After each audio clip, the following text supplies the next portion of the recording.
오늘도 오르락 내리락 엎치락 뒤치락 난리가 나고 있는 암호화폐 시장 관련된 소식을 들고 인사를 드려보고 있는 크립토 마토입니다. 일단 오늘 미국 장세 먼저 보도록 하겠습니다. 보시면 아시다시피 달러가 강세를 보여주고 있죠. 103.58포인트까지 오르고 있는 가운데 미국 증시는 혼조하다 혼조해 혼조세를 보여주고 있습니다. 마찬가지로 오르락 내리락 난리가 나고 있는데 비트코인은 떨어졌습니다. 26,615달러, 한때 26,300달러 선까지 밀렸었다가 지금은 그나마 반등을 한번 해주기 위해서 노력을 하고 있는 모습이 보여지고 있는데, 주말을 앞둔 비트코인이 어떤 모습을 보여주게 될까? 다시 한번 시장은 긴장하고 있습니다. 자, 그리고 제가 그동안에 또 깜빡해가지고 공지를 못 드렸었는데요. 제가 6월 3일부터 약 3주에서 4주간 휴가를 가게 됩니다. 그래서 해당 기간 동안에는 방송이 힘들 수가 있는데 그래도 최대한 중간중간에 영상을 올리도록 노력을 해보도록 하겠습니다. 참고를 해주실 수 있기를 바라며 이어서 계속되는 소식들 알아보도록 하겠습니다. 미국 증시 어제까지만 해도 분위기가 좋았었는데 갑자기 횡보를 겪는 이유는 무엇이냐? 그리고 달러가 강세를 보인 이유는 무엇이냐? 그 이유는 바로 다가오는 6월 FOMC 미팅, 연준 미팅이 있는데요. 해당 미팅에서 많은 사람들은 금리 동결을 기대를 하고 있었는데 갑자기 난데없이 이번 연준 미팅에서 다시 한번 금리를 0.25% 추가로 상승시킬 수 있는 가능성이 40%까지 올라갔다라는 소문이 돌기 시작하면서 시장이 지레 겁을 먹었다라고 하는 것인데요. 왜 갑자기 금리 상승에 대한 이야기들이 나오게 되었을까? 그 이유는 바로 이번 주에만 무려 14명의 연준 인사가 이빨을 털었는데 이빨을 털면서 굉장히 매파적인 모습을 보여줬기 때문에 이를 근거로 추가적인 금리 상승이 나올 수 있겠다라는 예상들이 나오고 있다는 것이죠. 예를 들어서 달라스 연준 총재 같은 경우도 다가오는 6월달 금리 인상 스킵, 부적절하다, 즉 금리 인상을 중단하는 것은 부적절하다라고 발언을 하면서 오늘날 인플레이션은 너무 높으며 물가 안정이 최우선 과제다. 리스크 관리가 인플레이션 2%대 달성을 위한 연준의 노력을 방해해서는 안 된다라고 마찬가지로 헛소리를 했습니다. 관련 소식이 나올 때마다 저는 똑같은 답변을 드렸기 때문에 이번에는 그렇게 하지 않도록 하겠는데, 인플레이션의 근원적인 문제를 해결하기보다는 어거지로 금리를 올려가지고 문제를 해결하는 모습, 답답한 것인가, 어리석은 것인가, 아니면 일부러 그러는 것인가. 한편 유로피언 중앙은행 같은 경우도 입을 맞췄다는 듯이 추가적으로 금리 인상을 진행할 가능성이 있다라고 덧붙였습니다. 자, 그래, 이렇게 된 거 금리 마음껏 올려가지고 한번 다 망가뜨려보자 라는 생각마저 드는데요. 2023년도 마무리가 어떻게 될지 정말로 기대가 됩니다. 다음으로 해서 어제 나온 소식에 의하면 미국의 주택시장이, 부동산 시장이 안정화되는 것이 아니냐라는 정보가 나왔었는데, 오늘 같은 경우는 지난 4월 미국의 기존 주택 판매량이 3개월 만에 최저치를 기록하는가 하면은 주택 가격 같은 경우도 전년 대비 가파르게 하락하고 있다는 소식이 나왔습니다. 미국도 그렇고 한국도 그렇고 다른 나라들도 실정이 비슷합니다. 주택 가격이 사람들의 임금에 비해서 터무니없이 높기 때문에 언제까지 이런 버블이 유지가 될 수 있을까? 금리도 높은 상황에서 그나마 은행들이 대출도 안 해준다라고 하니까요. 조만간에 좀 흔들리게 되지 않을까 많은 사람들이 예상을 해보고 있습니다. 자, 그 반면에 신규 실업급여 청구 숫자 같은 경우는 오르락 내리락, 저저번 주에는 급등을 했었는데 저번 주 같은 경우는 그나마 숫자가 좀 줄었었다. 자, 그렇지만은 회사들의 해고 칼바람이 계속해서 불고 있기 때문에 절대로 안심할 수는 없겠죠.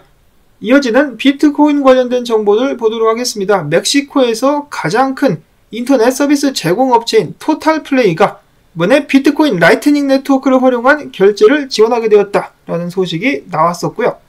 다음으로는 계속해서 이어지고 있는 미국 정부 기관들의 압박에도 불구하고 미국 와이오밍주의 암호화폐 은행인 커스토디아의 CEO 케이틀린 롱 씨는 이야기하기를 비트코인 커스터디 서비스를 출시할 것이다 라고 당당하게 밝혔습니다. 이것도 게리 겐슬러가 기어 나와가지고 딴지를 거는 것 아닌가 라는 불안감이 들기도 하는데, 부디 해당 수탁 서비스 성공적으로 출시될 수 있기를 기원합니다. 다음으로는 재미난 기사, 최근에 가장 큰 이슈가 되고 있는 미국의 부채 한도 협상. 전 세계에서 빚이 가장 많은 나라 미국의 부채 한도 협상은 당연히 하루 이틀 있었던 문제는 아닌데요. 과거에 부채 한도 협상이 있을 때마다 비트코인 가격은 어떻게 움직였는가? 최근 몇 년간의 기록을 찾아봤더니 2013년 5월 19일, 2013년 10월 17일, 2021년 10월 7일 같은 경우는 비트코인 가격이 부채 한도가 상승한다라는 소식과 함께 상승을 했었다라고 하는데요.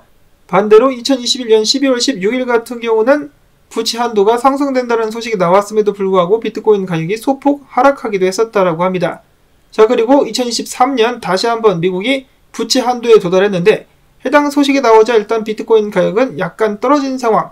크립토 슬레이트 같은 경우는 결과적으로는 부채 한도 협상은 비트코인 가격에 대한 낮은 연관성을 보여준다라고 이야기를 했었는데 과연 이번에는 관련 소식이 나오게 되면 비트코인이 어떤 식으로 반응을 하게 될까?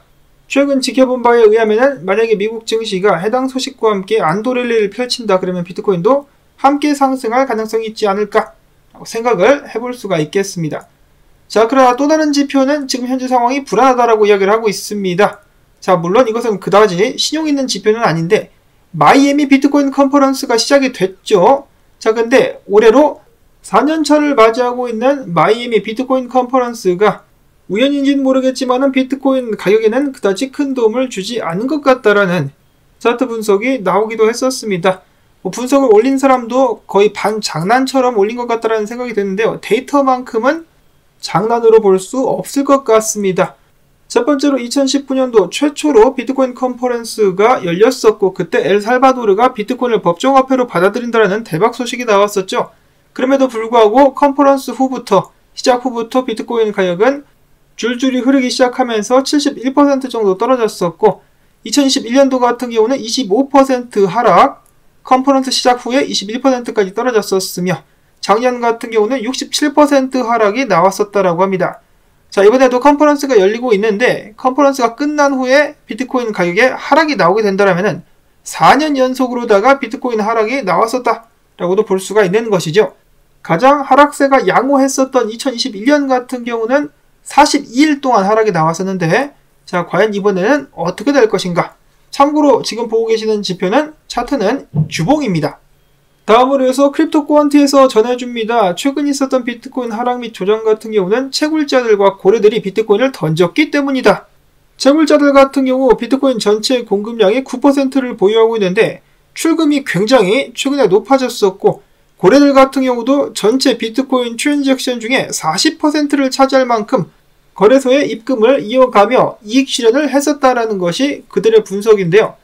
그럼에도 불구하고 크립토 퀀트의 분석가 댄 같은 경우는 비트코인 지금 상승의 초반부에 위치를 하고 있다. 하반기에 추가 상승이 가능하다라고 주장을 했습니다.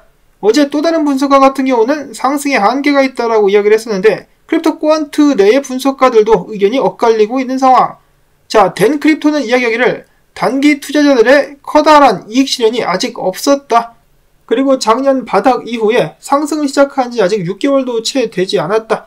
단기 조정이 끝나고 하반기에도 추가 상승할 여력이 충분히 남아있다라고 그는 주장을 했습니다. 이런 식으로다가 상승이 이어지고 있는데 좀 짧다. 최근 상승 같은 경우 기간이 좀 짧았기 때문에 추가적으로 상승할 수 있지 않겠느냐.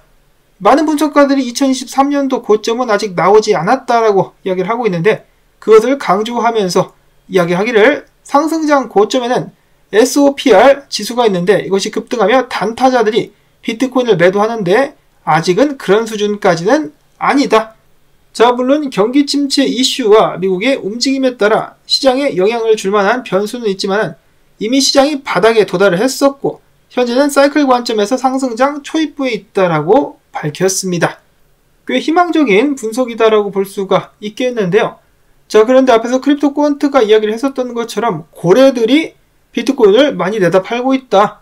어제 같은 경우 한 고래가 1750개의 비트코인을 바이낸스로 이체를 시키기도 했었고 후에 하락이 좀 나오기도 했었는데요. 바이낸스뿐만 아니라 코인베이스 같은 경우도 한 고래가 비트코인을 대량 매도를 했다라고 비잔틴 제너럴 분석가는 소식을 전해 주었습니다. 근데 매도를 했음에도 불구하고 가격이 잘 버티고 있었는데 지금은 다시 흔들리고 있는 상황. 자, 이런 상황 속에서 비트코인은 떨어지면서 전에 있었던 CME 갭을 메꿨다라고 하네요. 갭을 메꾸고 지금 반등을 해주고 있는 비트코인. 로만 분석가 같은 경우는 자신의 긍정적인 전망을 꾸준히 이어가고 있었는데요. 일단 달러 차트를 보면은 달러가 강세를 보이고 있긴 하지만은 큰 하락 다이버전스가 생성이 되고 있기 때문에 조금 더 상승할 수 있겠지만은 큰 폭으로 떨어지게 될 것이다. 그러면서 비트코인에게 힘을 실어줄 수가 있겠는데 비트코인 주봉 차트를 봤을 때 굉장히 거대한 불플래그가 형성이 되고 있다. 이렇게 저점을 높여가면서 불플래그가 형성이 되고 있는데, 이런 상황에서 하락을 보는 분석가들은 나는 이해를 못하겠다라고 이야기를 했습니다. 조만간에 비트코인이 크게 위로 폭발을 할 수 있음을 시사하고 있었던 로만 분석가.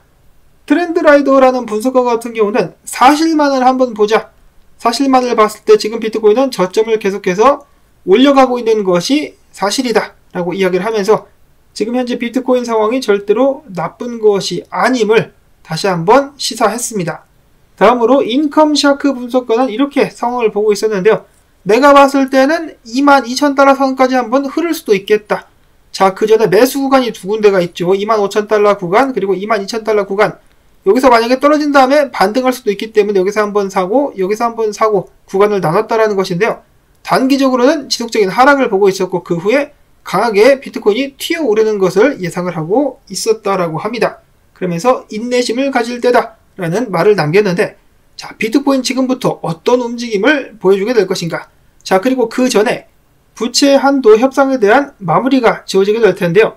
거기에 대해서 비트코인은 어떤 식으로 반응을 하게 될 것이며, 지표라고 보기는 좀 힘들 수 있겠지만은 비트코인 컨퍼런스가 마무리가 됐을 때마다 비트코인 가격이 계속 떨어졌었는데, 이번에는 어떻게 될지 마찬가지로 지켜봐야 될 것 같습니다. 저스틴 베넷 분석가 같은 경우는 이더리움이 지금 추세를 그래도 지켜주고 있는데, 해당 추세가 무너지게 된다, 1800달러대가 뚫리게 된다 그러면은 1783, 1760, 1700달러 선까지 밀릴 수가 있기 때문에 추세선이 잘 버티는지를 지켜봐야 된다라고 이야기를 해주었고, 다음으로 최근에 버전2 출시를 앞두고 관심을 한대 받았었던 리도 파이낸스 같은 경우는 토큰이 녹았습니다. 이 어찌 된 거야? 아마도 이 점프 트레이딩 같은 녀석들이 몽땅 팔아 제껴가지고 떨어진 것 같죠. 최근에 300만 개의 LDO 토큰을 움직인 데 이어서 일부를 바이낸스로 이체를 시키기도 했었습니다. 던지고 있다라는 것이 아닐까. LDO 같은 경우는 동시에 고래들의 매집 소식도 나왔었기 때문에 반등을 할 수 있을 것인가 지켜봐야 될 것 같고요. 자, 그 다음에 파키스탄 재무장관이 암호화폐 거래를 허용하지 못한다라고 밝혔습니다. 즉 합법화를 시키지 않을 것이다 라고 강력하게 주장을 한 것인데요. 멋대로 한번 떠들어봐라. 사람들이 네 말에 귀를 기울이나. 아직도 이렇게 정신을 못 차린 사람들이 많다. 막을 수 있으면 막아봐. 다음으로 SEC가 여전히 깽판을 치고 있다는 소식이 나왔습니다. 그레이스케일이 파일코인 관련 신탁을 출시하기 위해서 신청을 했더니 거부를 하면서 하는 말이, 파일코인은 증권이다. 증권이기 때문에 승인을 해줄 수가 없다. 그러면 그 전에는 다른 코인들은 승인을 해놓고 갑자기 또 안 된다라고 말하는 SEC. 역시 얘네들은 상또라이다라는 생각이 드는데, 이 정신병이 CFTC까지 옮겨가가지고 CFTC 위원장도 계속해서 헛소리를 하고 있는데, 탈중앙화 거래소도 미국 규제 대상에 해당이 된다. 야, 이렇게 오만할 수가 있나. 그는 주장에 대한 근거로 바로 미국 시민들이 덱스를 활용할 수 있기 때문에 탈중앙화가 되었다 할지라도 미국의 규제 안에 들어간다라고 주장을 했습니다. 미국 시민들, 투자자들을 볼모로 삼아가지고 계속해서 권한을 행사를 하겠다라는 것이죠. 자, 그러면 어떻게 되겠습니까? 덱스 측에서 미국 사용자들을 전부 다 차단을 시켜버리겠죠. 결국은 피해를 보는 것은 미국의 소비자들이다. 일반 투자자들이다.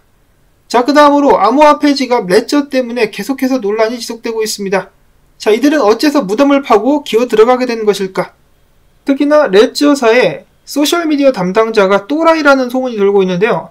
그는 최근에 몇몇의 악플에 발끈한 탓인지는 모르겠지만 상황을 더욱더 악화시키게 만들었습니다. 그는 대놓고 소셜미디어에다가 이렇게 적었는데, 사용자들의 키 추출, 이 복구 문자 같은 경우도 언제나 가능했지만은 안 하고 있었을 뿐이다. 즉, 이 복구 문자 리커버리 서비스 같은 경우는 새로운 것이 아니다. 니들은 우리 손바닥 안에 있다라는 식으로 이야기를 하자 암호화폐 업계는 당연히 뒤집어졌습니다. 이런 식으로 프라이빗 키를 생성하는 것, 추출하는 것 자체가 기술적으로 가능했었단 말이야? 모르는 사람들이 대부분이었었기 때문에 난리가 나게 되는 것이죠. 레저 측에서는 뒤늦게 해명을 이어갔습니다. 레저의 펌웨어는 공격자가 악성 펌웨어를 배포할 수 없도록 보호할 수 있는 거버넌스 레이어가 존재하는데 내부자의 경우에도 작동한다라고 변명을 하긴 했었으나 이미 늦었다라는 생각이 듭니다. 저 같은 경우도 레저를 사용을 하고 있고 그동안에 그 어떤 문제도 없었기 때문에 앞으로도 사용할 생각이 있었는데 이런 식이면은 레저가 앞으로 망하게 되지 않을까라는 생각마저 하게 됩니다. 자, 물론 오해는 하지 마시기를 바랍니다. 지금 당장 레저 지갑에 있는 코인들이 위험하다는 것이 절대로 아니고 저도 크게 걱정은 하고 있지는 않은데 앞으로는 바꿀 생각을 하게 됐다라는 것이죠.